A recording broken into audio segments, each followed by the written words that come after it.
karag-karag, welcome back to my vlog. Isang maganda at mainit na umaga sa inyong lahat. Mula dito sa Lasak City, huwag kayong magtaka sa ating upgraded na menopausal distraction. Loko, di ba? Bigaon kay si Kuragan, mga karag-karag. Ito ang ating pamenopausal outfit sa Senate hearing. Sinamahan ko si Uncle, si CJ at saka si Maring Arnold doon, mga karag-karag. At nakita nga namin si Heart Evangelista sa kanyang pa 200 carats na diamond necklace na worth of 300 million pesos daw. Parang sinampala ko ng kahirapan ko. Pero sasampalin natin si Heart ng ating pa-unlimited na eyelashes, mga karag-karag. Diba? Faka ay si Kuragan. Hindi pa November hat. Malayo pa ang next year na Halloween. I-advance lang natin to.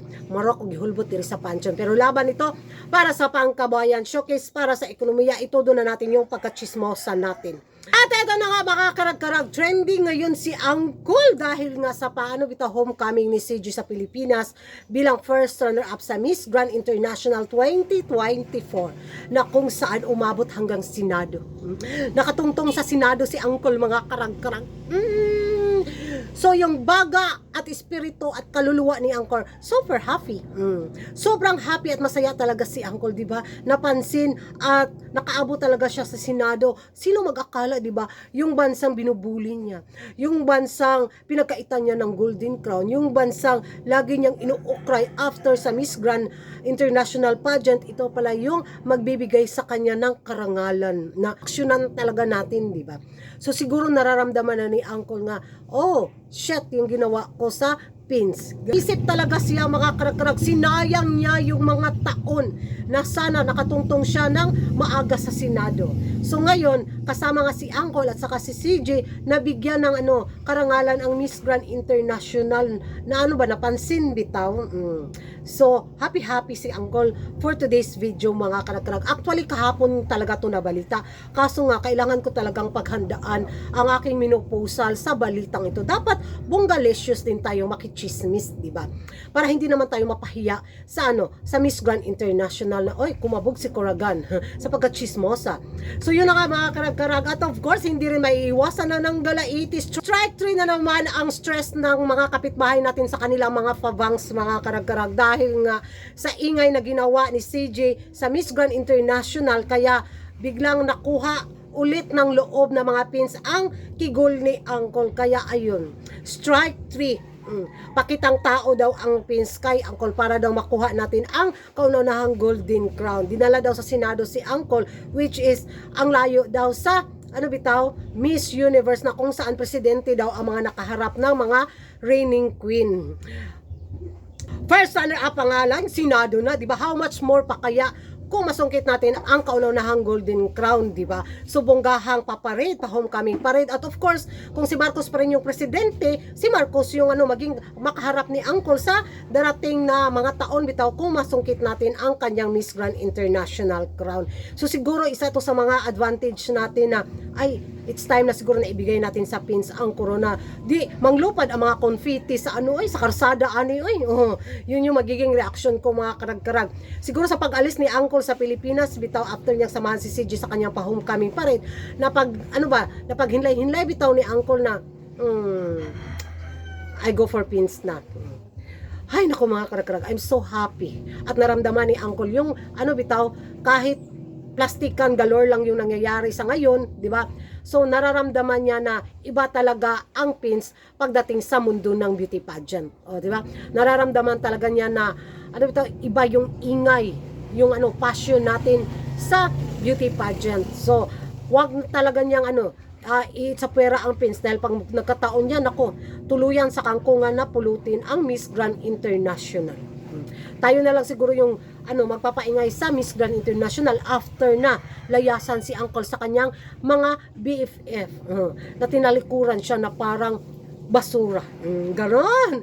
So, pagbisita sa pins, mga karag-karag, sa pa-homecoming ni CJ, tuloy ang paayuda sa paadvokasya ni Uncle sa sementeryo. So, nakakatuwa din, mga karag-karag. Kaya sa kanyang pag-uwi sa Thailand, baon niya sana yung talaga mainit na pagtanggap at pagsuporta ng mga Pinoy beauty pageant lovers sa kanyang pageant. Sana hindi baliwalain ni Uncle yung effort natin na pinaramdam sa kanya dito nga sa pagiging first runner-up ni CJ, at base nga sa pa-interview ni Arn, siguro nasampal ng katotohanan si Uncle, mga karag-karag. At watch this. When you planning for Miss Grand Philippines for 2025, I worry about 3 days before the pageant. If you do 2 months, 3 months before, maybe she the winner. I am very fair. Well, definitely we will make it to this one for playing earlier. There's some challenges last year, that's why the last 2024 we delayed it, some changes, and also some, there's a lot of calamities happen also in the Philippines. That's one of the main factor also. That's why we received some reschedulement of the coronation. But this time we'll do it like, I think, earlier on the first quarter. Oh, thank you so much. Next year, so that we have more time to prepare the girl. You know why I have to ask this question? Because of when you get your winner, she has a lot of time, not for training. I believe Filipinos, they can do very quick training, walk or whatever. But she has a lot of time to represent herself, to get more famous, especially for Thai fans, for Vietnam fans, for Indonesian fans, somewhere around here. This is the secret. If you want to be a winner, not only Filipino fans, she must traveling. If you got the winner very soon, she can join to like Miss Grand Vietnam Coronation Night. She flying to join Miss Grand Thailand Coronation Night. This is the way to find how to famous and lock the stage and lock top 5 immediately. This is the secret. Who do it? You see?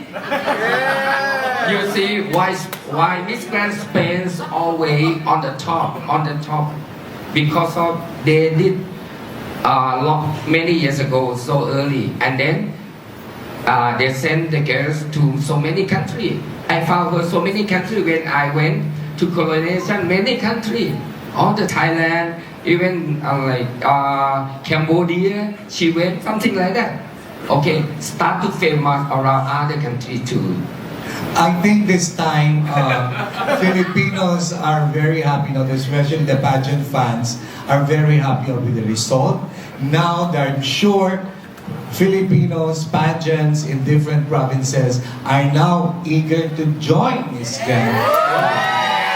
That's the main reason, to be honest with you, Mr. Nawat, because there are some, organization. That's why I'm having a hard time to choose the right girl to represent our country. But this time, they are very happy. They're very happy with the result. I'm sure they heard the reason why we cannot get the ground, or even just he already explained the qualities that they're looking for. So I hope the pageant fans already realize and the reason and why we even bring the best candidate who never get the crown, because they are really a quality girls that are really looking for. And this time, what she said, it's CJ's representation, and this time we have a big challenge for us, and I hope pageants from different provinces will participate this time so that we can bring the best candidate for Miss Grand International. Thank you so much. Can't wait to see.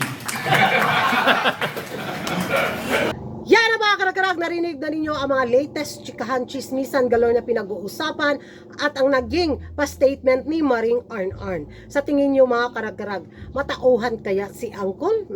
Magingay tayo sa comment section, at hindi ka pa nakapag-subscribe sa YouTube channel ko, don't forget to like and subscribe. Kuragan Karag, ang babaeng lagi na karag-karag, and see you in my next vlog. Bye-bye!